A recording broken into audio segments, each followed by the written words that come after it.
city, and on that fateful and infamous Sunday, December 7th, we were simply sitting around relaxing and listening to the radio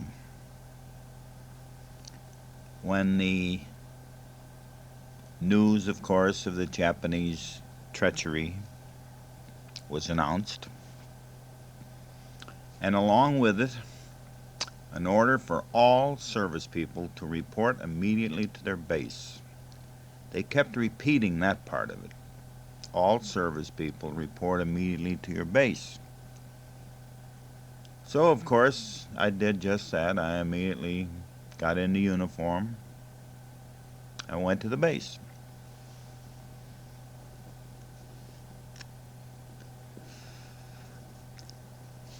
Of course, you can imagine that was a rather unsettling time. Nobody knew what would happen next. We literally had to await orders, be on the alert. Anyway, in regard to my company, we soon received orders to move to the Mojave Desert in California. You may or may not have heard of Edwards Air Force Base, which is the gigantic technical base of the Air Force where they do all the testing of those supersonic X-1s and that sort of thing. Anyway, the place that I went to at that time was nothing but a big dry lake with nothing but 4 wooden barracks buildings there in that vast expanse of openness. That same place is now that famous Edwards Air Force Base. Anyway, after receiving orders and we were to move immediately, again we had to load all of our equipment onto a special train. Now, at this point, I should probably tell you what an aviation ordnance company bombardment does, and you will understand then probably the type of equipment it has. Such a company handles all the bombs and related equipment that the Air Force used for its bombing missions. They received and stored the bombs and fuses, had special trailers and special bomb lift trucks with which they would lift these heavy bombs onto the trailers and then haul them out to the aircraft for loading. So, of course, we had a lot of specialized equipment, a lot of rolling stock. Now again, we had to load a special train, as I mentioned before. The only difficulty this time is that we had a lot more equipment by then, and all these trucks and these bomb trailers and so on had to go as well. They went onto flat cars. They had to be secured by various means. Now, this was quite a job, and what made it ever so difficult,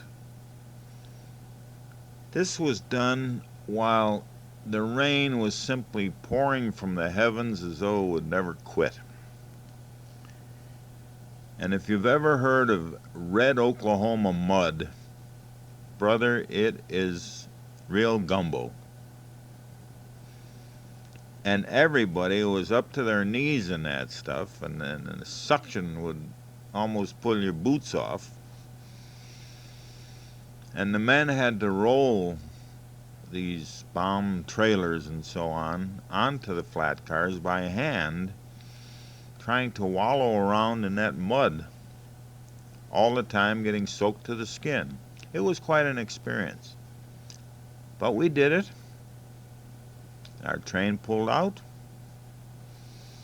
and it was quite a ride to the vicinity of uh, Mojave Desert. It was Muroc Dry Lake. Now, we did not go directly to our station because there were no tracks. That was not able. It was not possible to do that. So we got off the train. I believe it was at Bakersfield. I shouldn't say we got off the train. I should say we unloaded the whole damn train. And we convoyed with all our equipment from that point to where we would set up camp on this huge dry lake. Well, it got to be dusk, and we weren't there yet, but we could see it off in the distance. And like I say, it was simply nothing but like a giant billiard table. We arrived after dark, and there were no accommodations of any kind for personnel.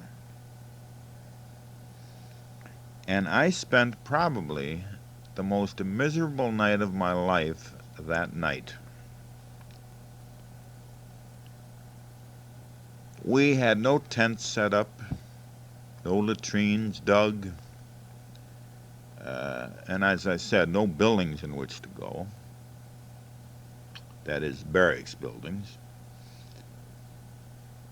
So we did what we could. We issued each man a canvas cot, a folding cot, from our trucks, and just everybody had to find their own niche somewhere. Well, there was one concrete building, concrete and steel building, in which all the bomb fuses were stored.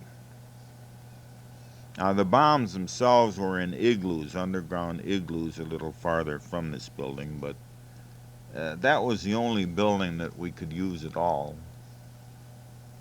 And people, when they hear the word desert, they immediately think of intense, killing heat. You know, people thirsting to death, like you see in the movies. Well, let me tell you, there can be no colder place certain times of the year through the night. And it was bitterly cold that night. I set up a cot first next to piles of bomb fuses, and I finally got up on boxes of bomb fuses. And I don't know if you know anything about bomb fuses, but they're rather delicate. They don't stand much handling without doing their job, so to speak. Anyway, the coldest you can be is to be in an unheated concrete and steel building, that is, with a concrete floor. Try to lay down on a canvas cot and have that cold permeate your body as it rises from that concrete floor. Well, we went to bed in full winter dress. That meant full woolen uniform, full woolen overcoat, shoes and overshoes, and hat, gloves, the works.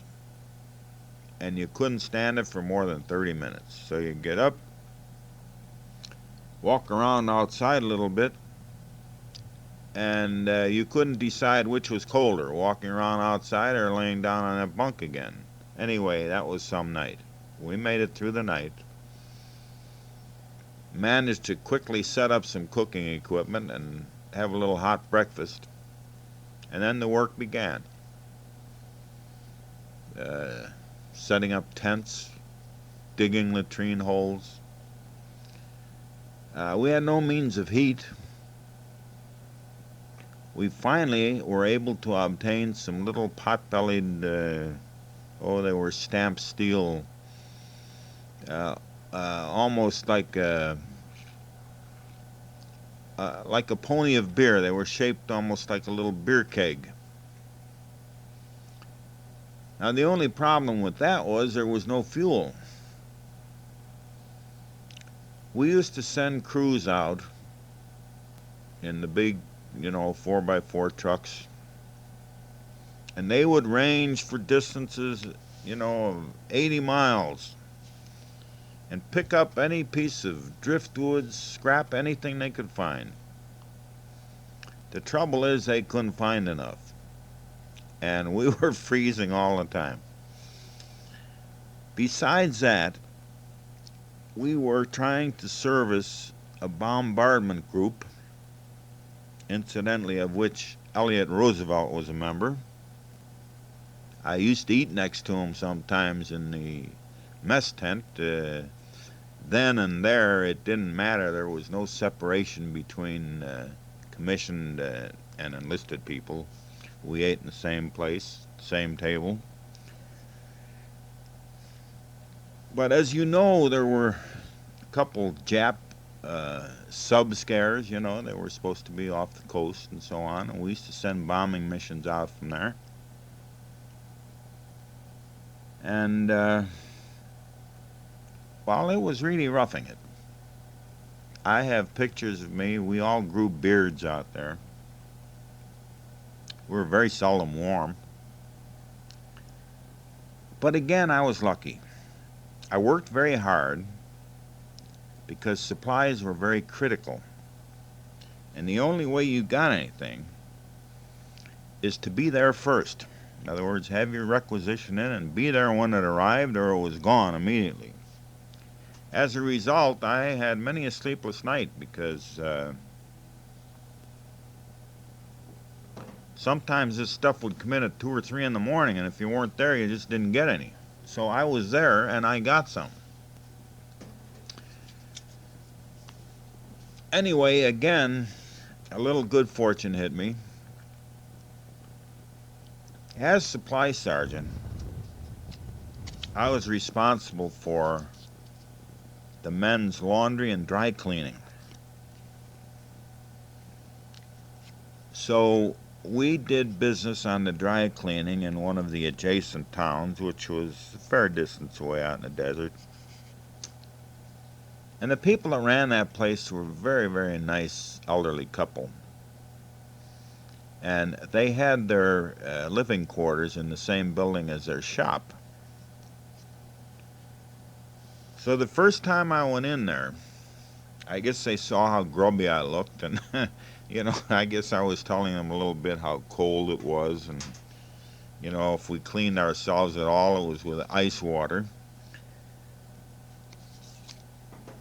They gave me the key to their living quarters and told me that any time I wanted, I was to go in, make myself at home.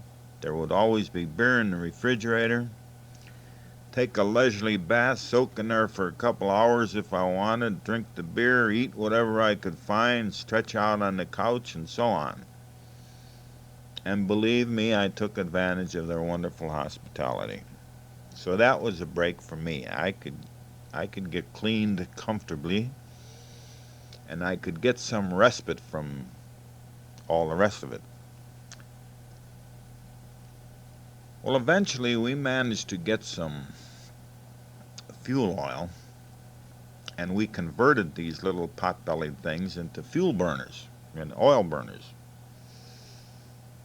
The only problem there was once in a while it'd explode, or they would poof out a whole bunch of, globs, you might say, of black soot that would get all over the tent, all over your bed, your clothes, and then you'd have a tremendous cleanup job. Anyway, it was a great life, a great experience, really. And another thing about it was that because this was such a wide open expanse, the wind was always blowing. In fact, when you rode along in a truck or a car, it would just whistle, with a high whistle. You couldn't hear anything else.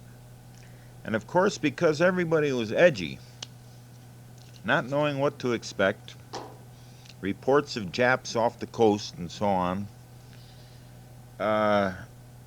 guards were a little trigger happy.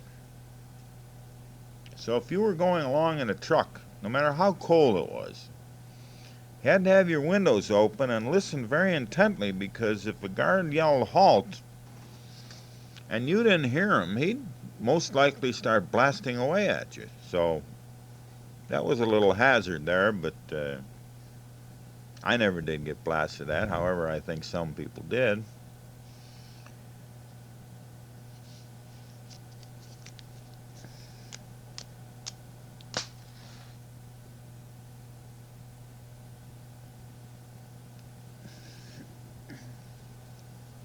I well remember Christmas Day that year. That was 41. Incidentally, since everybody went in, on January 21st, 41, and it was supposed to be for a year's service, everybody was just waiting for January to roll around to get out. And of course, when Pearl Harbor hit, that scotched all that. In other words, you were in for the duration. And at this point, I should probably backtrack and tell you one of the things that happened to me back in at Will Rogers Field, which may not be important, but it is part of the story. After we were there a short time, my commanding officer called me into his office, and he said, "Cliff, I think you're damn well good officer material," and he says, "I'm going to recommend you for officer candidate school. Would you like that?" And I said, "Oh, yes, that would be fine. So he wrote a very good letter of recommendation, sent it off to the academy, and it came back after a while. Oh, incidentally, I had to take a physical along with this. You had to present a good physical along with the letter of application, recommendation, and so on. So when I was called for the physical, we were out in front of the barracks there in one of the company streets playing touch football. Oh, we must have been playing for a couple hours. You run pretty hard playing that thing. And anyway, when I went down then to get my physical right from doing that, my blood pressure registered a little high. So I had a very nice doctor, and doctors still do this in civilian life for job applications and so on. Anyway, this fellow told me, he says, "Look, everything's fine except your blood pressure is a little high, and I don't think they'd accept that, so I'll tell you what I'm going to do." He said, "You go back to the barracks now." He said, "Don't eat any dinner. Just go to bed. It doesn't matter if you sleep, just read or whatever." And he said, in the morning, promptly at, I forget, 8 o'clock, whatever time he mentioned, he says, "Don't go to eat breakfast. When you get up, just dress very leisurely. Don't do unnecessary walking around. If you go to the latrine, stroll leisurely." And he says, "I'm going to have an ambulance pick you up right at the door of your barracks." So sure enough, there was the ambulance, and they helped me into it. I went down, and he took my blood pressure, and it was fine. So, of course, I passed the physical. But anyway, sometime later, a very nice letter came back from the War Department saying that in every way I would qualify to become a commissioned officer, and that they were sure that I would be beneficial to the service, and that they would love to have me in effect.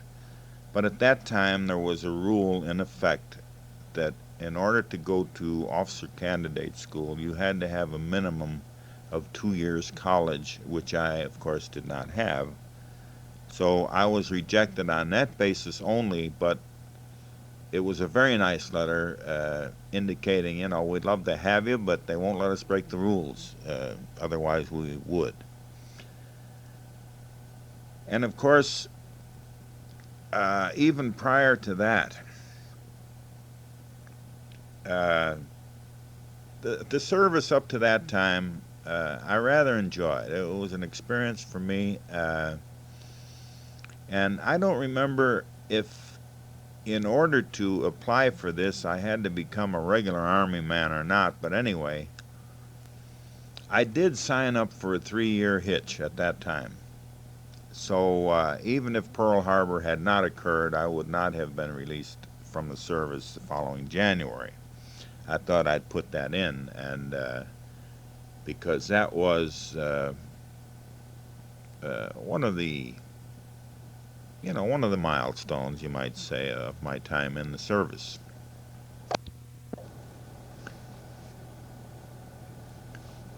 Now, getting back to the frigid desert on Christmas Day of 41, believe it or not, we did manage to get a turkey dinner, a hot turkey dinner. But of course, we had it in our mess kits, and we sat wherever we could in the sand, and the wind was blowing like mad, while in effect we had a sandy turkey dinner, because I can still feel it crunching on my teeth, the sand mixed in with the food. And on top of that, huge snowflakes started falling onto our meal. So you see, don't believe this baloney. The desert's always a hot place, because, man, even coming from Chicago, I don't think I was ever colder in my life than I was in that Mojave Desert.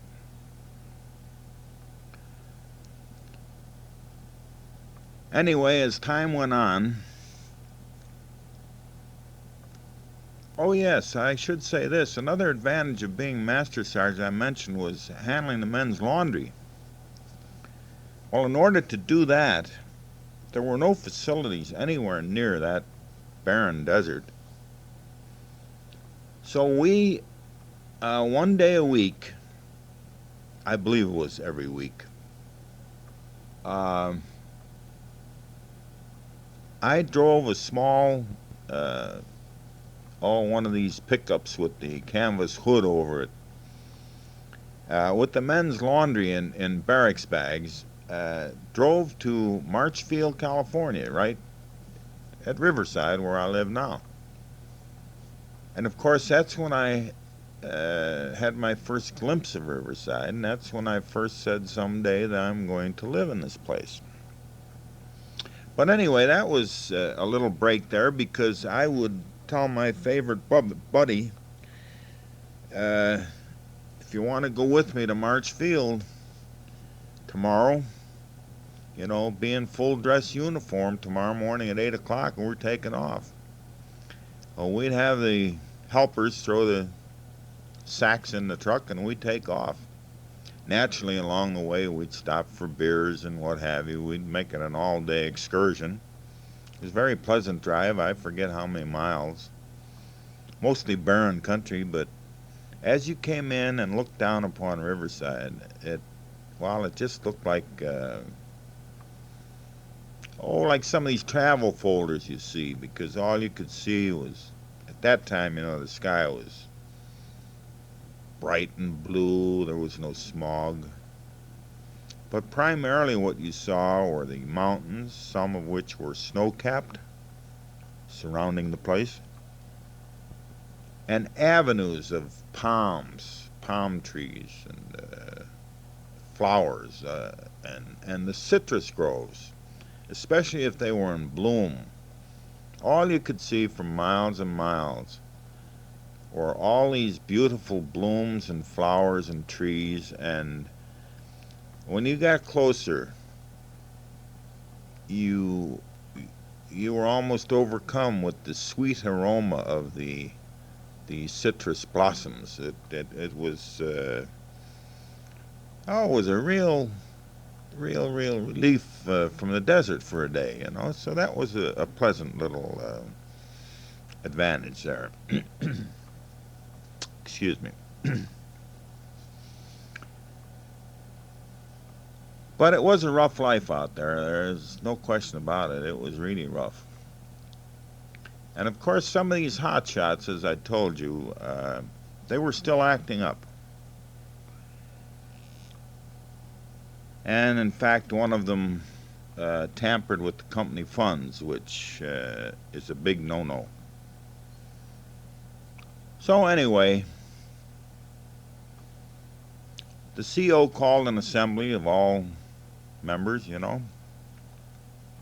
all lined up out there in the sand between tents. We had a ceremony. So every one of these old regulars called up one at a time. CO had a razor in his hand. He cut their stripes off, told them that as of that moment they were reduced to the rank of private, and he immediately set them to digging latrine holes. So you can imagine, of course, just like little children, men can be cruel too. And of course, most people, as they pass these fellows digging deeper into the ground, naturally, needle them all they could. So it was punishment, embarrassment, and so on. And a very short time later, they were all gone, and my understanding is that they went on the very first boat to the Pacific. Never did hear what happened. Never did hear about any of them again, so I don't know, what developed on that score. But after a bit, my CO again called me in, and he said, "Cliff, you've been working so hard and losing so much sleep, and you've been doing a fine job of equipping this company." And he says, "You've got it to a point now where I need not worry." He said, "I think you deserve a rest." He said, "I'm going to relieve you of your supply sergeant duties. I'm going to make you a platoon sergeant." And he says, "That way you'll have a much easier time of it, and all you have to do is see that the boys keep things in order and deliver the bombs when they're supposed to, etc. So I said, "Well, fine, and if whatever you say." By then he was a captain, I think. I said, "Fine, Captain, whatever you say." So that's what I did from then on. Well, it wasn't too long after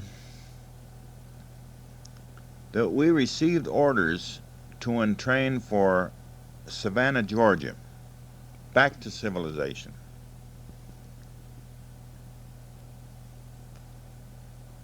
Now, obviously, Loretta could not come out to California when I was out there because there was just no habitable places in which, anybody could live. So anyway, we moved to Savannah. And that was the deepest I've ever been in the South. Now, it had a certain amount of charm. It was another experience. It was a very dirty place because they used soft coal for heat. And boy, the barracks there, it was white pine floors, but they were coal black from the very atmosphere. When I got there, however, I could send for Loretta, so at the time I met her, she had a 36 Chevy two-door, a nice little car. So, of course, in those days, we had no money. My pay when I got into the service as a recruit was $21 a month, and automatically after 3 months you went to $30.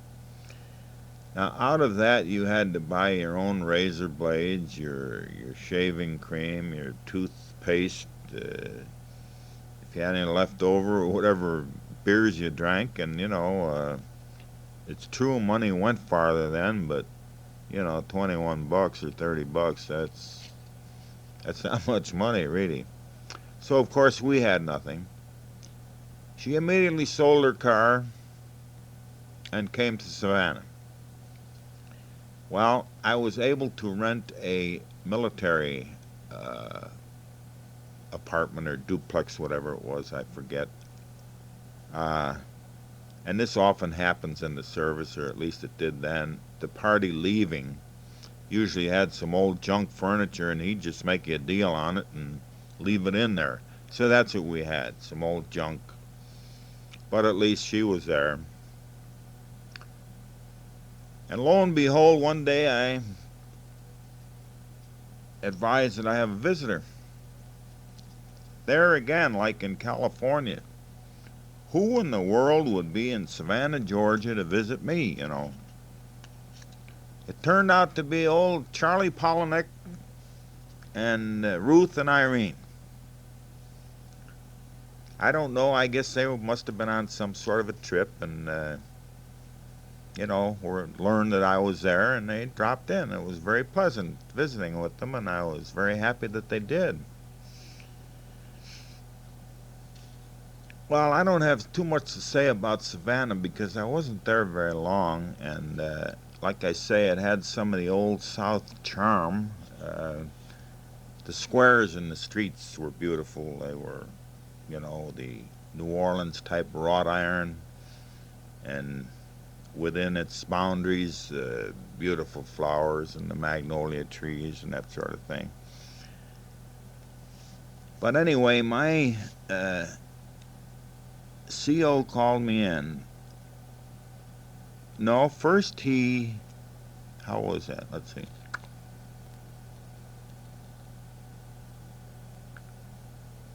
I think he made me staff sergeant then from buck sergeant. And then he called me in one day and he said, Cliff, you cannot go any higher in this company unless somebody croaks or whatever, because the key positions are held by very qualified old-time Army men, and each company has a table of organization which allows only so many of a certain rank, and they were all filled. He said, however, I have a letter here before me asking for qualified personnel to form a new Air Force. Get in on the ground floor, help form it. He said, I think you would fit ideally. He said, how does it sound to you? He said, I'll write the necessary letter of recommendation. He said, you just tell me if you want it or not. He says, I know it would be a great opportunity for you. I said, by all means, Captain, I'd appreciate it if you would.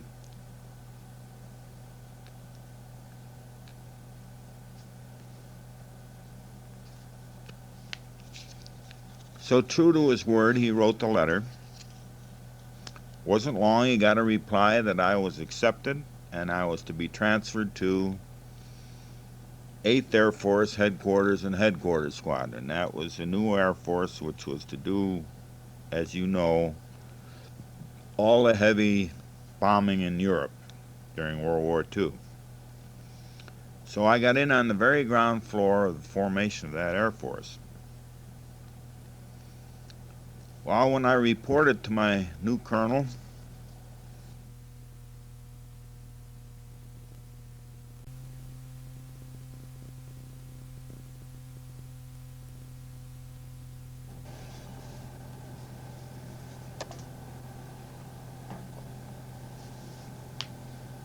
who incidentally was actually a lieutenant colonel, but a very fine man, a West Pointer, and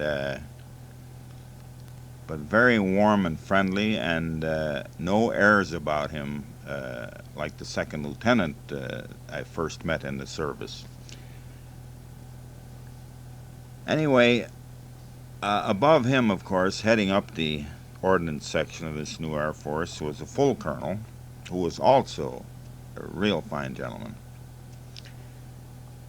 Anyway, I, was anxious to go to work and see what I was going to be doing, etc.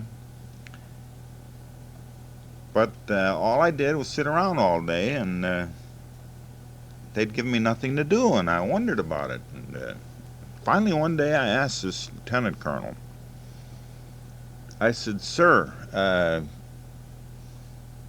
can you give me any inkling of, why I'm sitting around? And because I'd really like to be working. He said, oh, no. He said, Sergeant Mormon, all I ask you, he says, no, I can't tell you. He says, but all I can ask you to do is please be patient. Well, listen, we want you to be working more than you do, but it'll take a little time yet, and we'll let you know. And in the meantime, uh, don't worry about it. So anyway, I learned then that what was happening was that I was in the process of being cleared by the FBI because I was going to handle some very hush-hush material, facts and figures, statistics, etc. And what my job really turned out to be at that time was to help compute what quantities of certain types of munitions we would need to carry on a successful war in Europe. And of course, that was quite an important task. And I had certain yardsticks to work from, which were the hush-hush things, and the figures I came up with, of course, were also very secret. And, so I couldn't talk about my work with anybody or anything, but I found it fascinating and very interesting, and I was very pleased that I was selected to do this type of work. Well, anyway, it wasn't long, and I was informed that I would be going overseas in what they call an advanced echelon to set up a new Air Force in England. So, of course, poor Loretta, she'd barely been in Savannah, barely set up housekeeping, when we had to say adieu. And let's see, that was, I think, about February perhaps of or January maybe of 42. Anyway, I didn't see her again until somewhere around June of 45, I think. Anyway, my trip was very interesting, going in an advanced echelon like that. It's a nice way to go, believe me. Now, many people that you know, that I know, went aboard the Queens, the Queen Elizabeth and the Queen Mary, where they carried 10,000 or more troops, and they went across under some rather rough and undesirable conditions. They were crowded, they were had trouble getting meals and, latrines and so on, but being in an advanced echelon, I was sent aboard a train from Savannah, and this was incidentally a civilian train. It was not a military train. I sat right in with the civilians, dined in the regular diners and so on, all along the East Coast to Boston. And there I gathered whatever other equipment I might need for the type of climate that I would be facing overseas. And I boarded a British ship. It was small, but it was fast, and it was modern. As a matter of fact, it was commissioned for a luxury South Seas run out of, from Britain to, for the wealthy to travel on, like the big Queens, only it was a small, fast ship for that type of run. And it was commissioned either 6 days before or 6 days after the outbreak of hostilities in Europe, which was September of '39. Now, when I got on that ship, I could see that it was luxury. The dining salon was beautiful, but the ship was dirty. It was very dirty, because from the day it was commissioned till I got on it, it was constantly needed. As you know, sinkings were horrendous then, and all available shipping had to be pressed into service constantly. As a result, normally that ship would have pulled into dry dock in the port every 6 months, been deloused, cleaned, etc. But it was so badly needed that they just skipped all of that. And when I got on it, of course, it was dirty. It was buggy as well, but you could tell it was a very nice ship. And that's at the time that the U-boats were having such terrific success in sinking Allied shipping, including our own. So because this ship was very fast, we went unescorted from Boston to Halifax, Nova Scotia, because we could outrun any subs. And again, I was very, very lucky to have just been promoted to staff sergeant, because the British Army works quite a bit differently than ours. They have what they call a sergeant's mess. In other words, when you reach a certain rank in the enlisted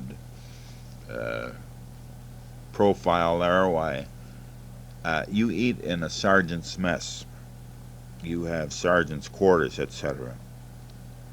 And it makes quite a difference, because the British were rather callous at that time. I don't know if they still are, but they're lower soldiers, like below sergeant and so on. They were actually used to call them bodies. When they wanted 10 men, they'd say, send 10 bodies over, you know. And anyway, I had just high enough rank that instead of being sent to live in the hold, which I understand was filthy, and sleep in a hammock, and then for a meal, line up and have a big ladle of what looked like slop thrown in your mess kit, and that was your meal, you know. I had it quite different. I was in a stateroom on deck.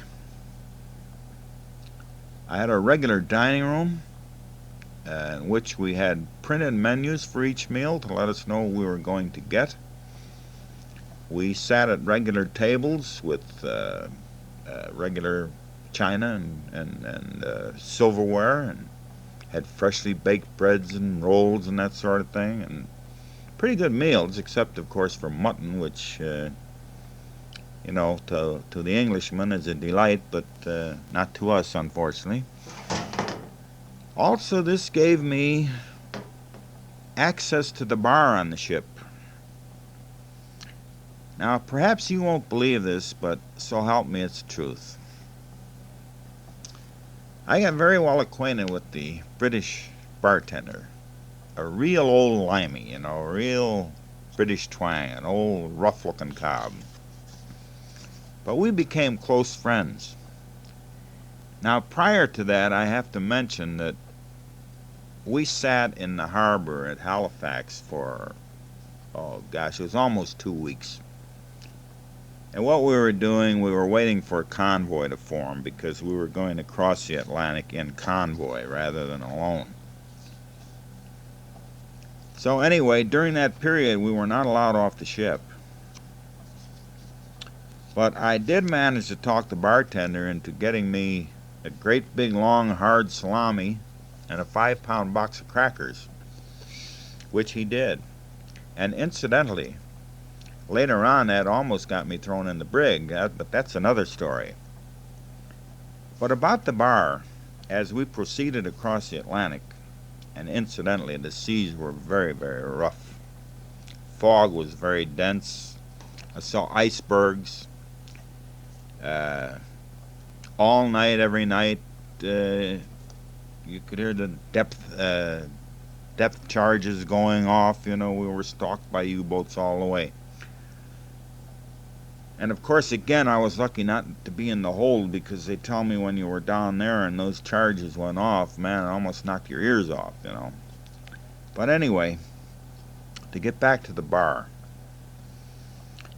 During the war, Britain, because it is an island and has to, you know, bring everything in by ship, literally at that time anyway, they had only certain quantities of beer and liquors and that sort of thing, so they established certain pub hours, and that was from 11 to 1 for the noon hour, and 6 p.m. until 10 p.m., and that was all that the pubs were open in order to, you know, ration or let the supplies not dwindle too rapidly. So, of course, they observed those same hours aboard ship. So certain buddies and I that were good drinking buddies, we would at 11 o'clock be waiting at the door to get in, which we would do. And then just before 1 o'clock, we would each order about 5 Tom Collinses apiece.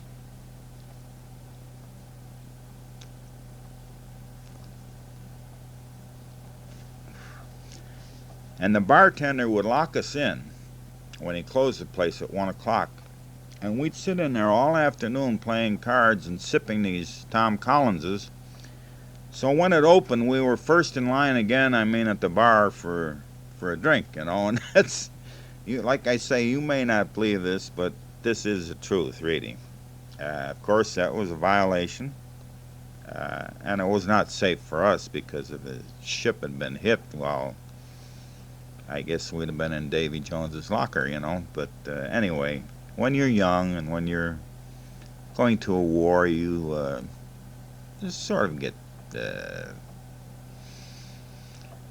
you don't worry about too many things because you figure, well, you could be hit any time. So while you're able, have some fun. That's about what it amounted to. But anyway, I enjoyed my trip across. Some fellows were petrified. Some were very seasick all the way because it was a very rough sea. But I was fortunate. I don't know why, but I never did get seasick. I was able to eat, and I ate well. Like I say, drinks, man. I had all the drinks, a man would ever want. And of course, through buying the drinks, long before we hit, British shores, I knew their money backwards and forwards. Knew a lot about England because this bartender really did befriend a couple of us, and he was quite enjoyable. And a convoy itself is very interesting. Again, naturally a new experience for me, but the way they run a convoy is simply marvelous. As it's making its progress across the rough seas, solid fog, near icebergs, U-boat packs stalking all the way, enemy aircraft spotting you, etc. It was marvelous to watch how these convoys proceeded. Now, naturally, they're limited to the speed of the slowest ship. So, of course, that's a disadvantage. But there's a regular process to it, and, of course, I don't know it. But each morning you'd look out, you'd go out on deck, you'd see different ships off in the horizon.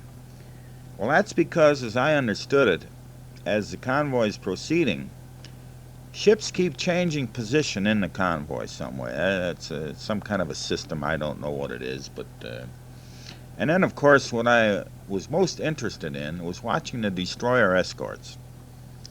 They were like little watchdogs. They in rough seas, they looked more like subs because the doggone decks were always underwater. They'd plow into a wave and, man, the whole thing would get awash. But those babies were like watchdogs. They could turn on a dime, and they were scooting in and out and here and there. And I think, or thought it was marvelous. I still do. I think it's marvelous how those sea captains, the men in charge of those convoys, and even each individual ship's captain, can navigate. And in those rough waters, in that dense fog, with ships all around them, and not collide is remarkable. As a matter of fact, I was very startled one day. All the fog was so thick you couldn't barely see your hand in front of you. When all of a sudden, out of that fog, there was a big ghost-like apparition, I thought. But there it was, a huge cruiser, sidling right up to the side of our ship, to yell messages across through a megaphone because, of course, they always observed radio silence.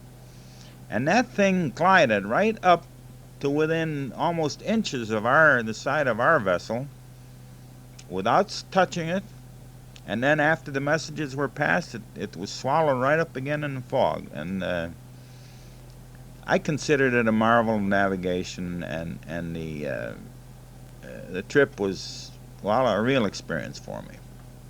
Now, I told you before about the salami and how it almost cost me the brig.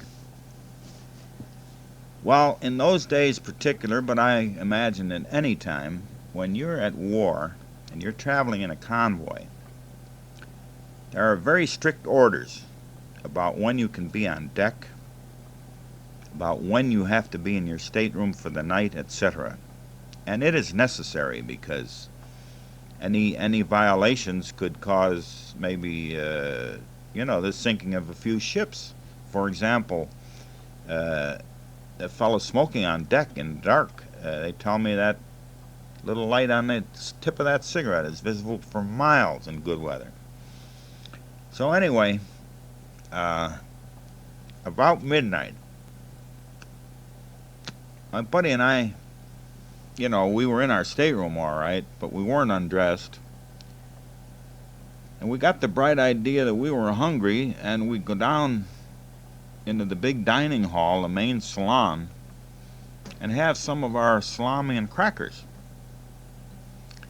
Well, of course, the whole story was we come from the bar earlier, and we weren't, out of our wits or anything, but we were feeling a little risque, a little good, or we wouldn't have done such a stupid thing. But there we are sitting there enjoying the crackers and salami, when who walks in but the captain of the ship with his aides and so on, making a tour, And boy, when he saw us, he stopped in front of us. He was livid. He made us snap to attention, and he chewed us out like I've never been chewed in my life. And I learned later that he was going to put us in the brig, arrest us, just throw us in the brig and determine our fate later. But because the war was so early, we were into it so little time, I guess simply due to the fact that for good relations between the Allies, between Britain and our country, he decided to let us off with a severe reprimand. But I will never forget that, and of course I would never be so foolish if I were ever faced with, or were ever in such a situation again. That was a stupid thing. However, we basically weren't endangering anything because we weren't on deck smoking or anything like that. Nevertheless, we broke a rule, and you just don't do that in wartime aboard ship, or anywhere for that matter, but especially aboard ship. Anyway, the culmination of that journey. Oh yes, I must mention another very, very interesting thing about that trip. We were what you call an advance echelon. There were only a handful of us, I don't know, a couple of hundred, I guess, something like that. But in Halifax, and incidentally, we were the only passengers on the ship from Boston to Halifax. But in Halifax, we kept picking up other advance echelons. In other words, we picked up a small group of Canadian nurses, a small group of Canadian Air Force men, Australian Air Force men, New Zealand Air Force men, South African, Polish, you name it. They were all advanced echelons going to set up quarters and so on, headquarters, I should say, in Europe. And it was very interesting to meet these people, talk to them, and, you felt like, you felt the camaraderie there with strangers that you had never seen or thought you'd ever meet before, and that, that was a joy to me, really. And then the culmination of the trip, really, that is by water, because, as I said before, our ship was modern and fast. At some point in the North Atlantic, we broke away from the convoy, and they revved up those old engines, and boy, you could feel that ship go like a greyhound. And we went on in alone into Liverpool. And of course, all of us crammed, up as close to the on the prow of the ship, on the deck. And oh, the wind was bitter cold. It just brought tears to your eyes and froze your face. Nevertheless, we were out there to get our first view of England. And as we got closer and closer, and we could gradually make out outlines of houses, and then trains, and then wharves, and well, that was a thrill there too, because everything in England at that time anyway was smaller. Most houses were what you'd call cottages. The rail cars, they're smaller. They have two-wheel trucks at each end of the cars instead of the four wheels like we do. They're shorter and so on. Anyway, everything looked Lilliputian to me and quite interesting. And then, of course, when the ship finally docked, of course, we were grateful that we arrived safely, number one. But we were ready then for another new experience, that is, being in a foreign country, meeting the people, and wondering what was next, So we boarded a train, and my understanding was that our arrival there was supposed to be very secret, and yet it was sort of funny. As we proceeded through the countryside, the British countryside, which incidentally was beautiful and lush and green, fields of grain and so on, all along the tracks in the most remote places out in the country were people standing, I don't say all along the tracks, but at various points along the tracks, waving the American and British flags. Well, they knew we were on that train. How, I don't know, but they knew. And then, of course, my first station in England was also very, very interesting.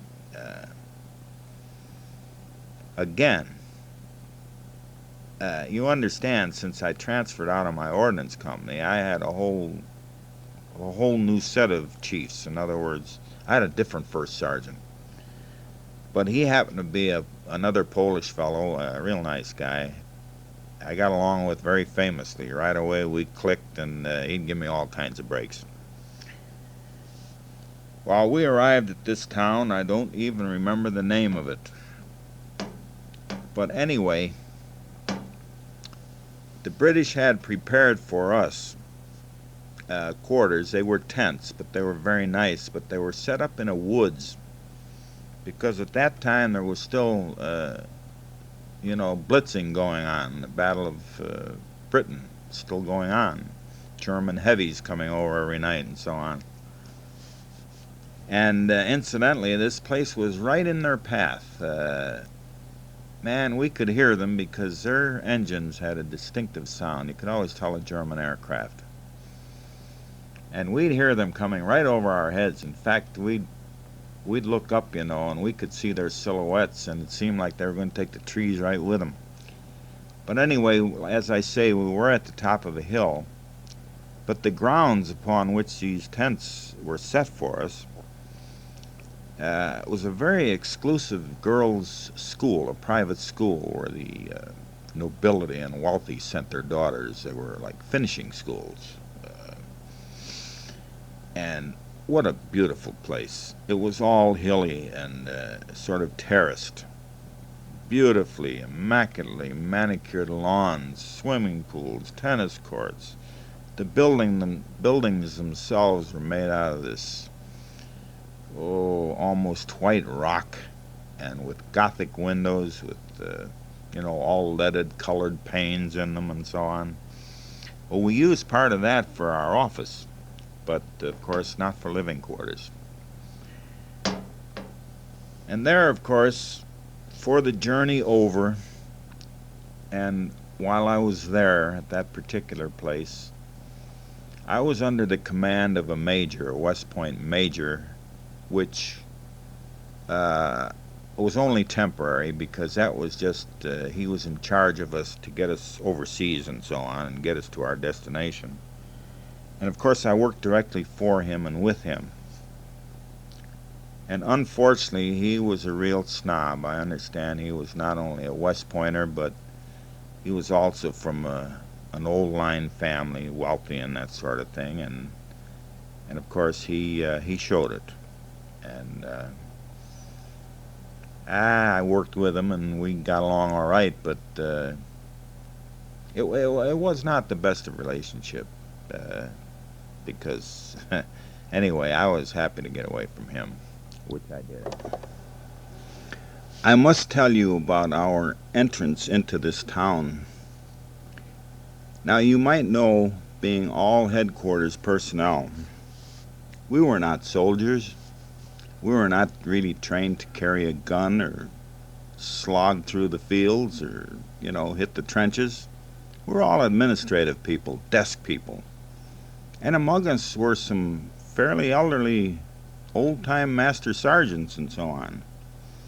So, of course, we had to try to make as smart an entrance as we could. But between you and me, it wasn't very smart. But from the train, we formed ranks and marched to what would be our new quarters, our temporary quarters. Now, we didn't look very military, I'm sure. I know one old fellow in particular, an old master sergeant, a real nice guy. Man, he had trouble because this town was hilly. The streets were hilly, and we had full pack. And we had to march uphill and down and up, and I'm sure that the people of this town had no knowledge that we were coming. That I know because they didn't even know who we were. They didn't know. They'd never seen an American military uniform before in that part of England. Even though it was early 42, I was one of the first Yanks actually in England, at least. There were been advisors and this sort of thing, but really, I think that my group really started a flow of troops, overseas. And of course, like I say, I don't think. I gathered they didn't even know what we were or who we were, but they lined the streets naturally and great curious gazes, and we made it to our quarters. And as I mentioned before, normally, and especially overseas and during wartime, first day you get somewhere, nobody gets off the base. But again, the first sergeant was my buddy, and I always had a personal buddy too. So I wangled 2 passes, one for me and one for my buddy. The very afternoon we arrived.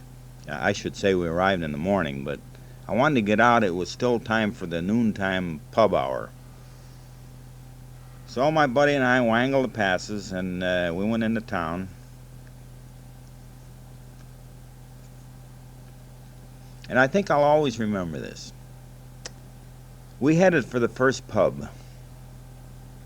We walked in, and of course, an English pub at the noon hour, maybe at any time, but particularly at the noon hour. You know how it is when there's a group of people gathered in a rather smallish place. It sounds like hornets buzzing, all the conversation going, Well, when we walked in and someone spotted us, the place suddenly quietened down. You couldn't hear a thing. People had had a drink halfway to their mouth. It stopped in midair, and everybody just stared at us. Nobody moved. And of course, we stopped in our tracks. We didn't know what to do.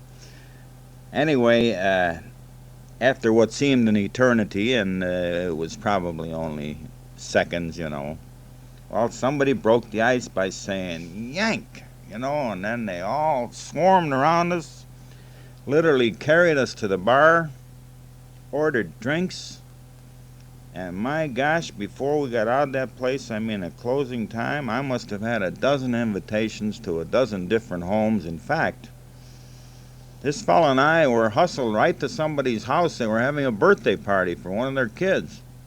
So there we were in an Allies home, just arrived in the land, having all the goodies and so on, and really, I'll never forget that day. In fact, uh, the reason I'm sure that those people didn't know we were coming because they actually didn't know what an American uniform was. Plus, at later occasions while I was still there, I wasn't there very long, but while I was still there, I'd even ask a Bobby directions for somewhere. And I think he purposely steered me wrong because, they were very, that time, they were expecting invasion across the channel and, they were look out for spies and you name it, and all kind of posters around, with, like, don't talk, the ears have walls and this sort of thing. But anyway, it was a great experience there. Wasn't there very long, like I say. I soon got orders, individual orders, to proceed to London, where my chiefs were waiting.